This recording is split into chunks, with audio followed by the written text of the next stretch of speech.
ഇപ്പം നമ്മൾ റംലാനെ കുറിച്ച് പറയുന്നു. ഉസ്താദ്മാർ നമുക്ക് വയത് പറയുന്നത് റംലാൻ വരും, റംലാന് നിങ്ങൾ നോമ്പെടുക്കണം, നിങ്ങൾ സക്കാത്ത് കൊടുക്കണം, സദക്ക കൊടുക്കണം, പിന്നെ നിങ്ങൾ നന്മ മാത്രം ചെയ്യണം, ഒന്നിന് 1000 കൂലിയുള്ള മാസമാണ്. ഞങ്ങളും പറയുന്നത് അത് തന്നെയാണ്. എന്ത് ഗുണമേറു മാസമല്ലോ റംലാൻ അതെന്നതോർക്കൂ, റംലാനിൽ നോമ്പ് നോൽക്കൽ ഫർളാണ് മുസൽമാനിൽ. അപ്പോൾ ഉസ്താദ് പറയുന്നത് ഒരു നന്മ ചെയ്ത ഒരുപാട് കൂലിയുണ്ട്. ഒരു നന്മ ചെയ്തിടുമ്പോൾ 1000 ഗുണങ്ങൾ കൈവന്നിടുന്നതോർക്കൂ, ഹൈറായ മാസം റമളാൻ, ഹൈറായ മാസം റമളാൻ. അപ്പോൾ ഉസ്താദ് അങ്ങനെ പറഞ്ഞു തരുമ്പോൾ നമ്മൾ പാട്ടാർ ഇങ്ങനെ പറഞ്ഞു കൊടുക്കും, പാട്ടിൽ കൂടി പറഞ്ഞു കൊടുക്കണം.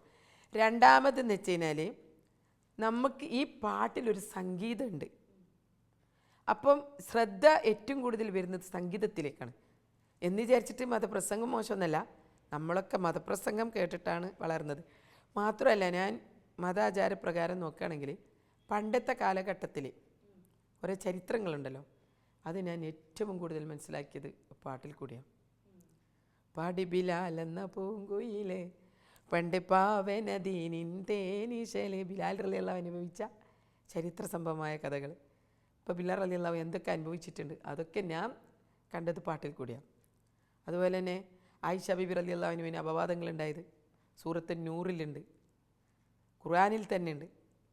ഉമ്മുൽ ഖുറായിലെ മാണിക്യ പൂവേ ഉമ്മുൽ മുഅ്മിനീൻ ആയിഷ ബീവി അപവാദത്തിൻ്റെ കിടങ്ങിൽ കുടുങ്ങി, അതു കണ്ടിട്ടാകാശ ഭൂമി നടുങ്ങി.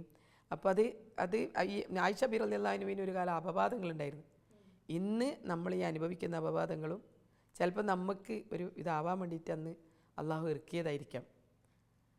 അപ്പോൾ ഒരുപാട് ഈ പാട്ടിൽ തന്നെ ഒരുപാട് ചരിത്ര സംഭവമായ കഥകളുണ്ട്. ഇപ്പോഴത്തെ കാലം എന്ന് വെച്ച് കഴിഞ്ഞാൽ ഇപ്പോഴത്തെ ന്യൂ ജനറേഷനെ കുറ്റം പറയണ്ട, അവരെ പാട്ട് ആസ്വദിക്കുന്ന ഒരുപാട് ആൾക്കാരുണ്ട്.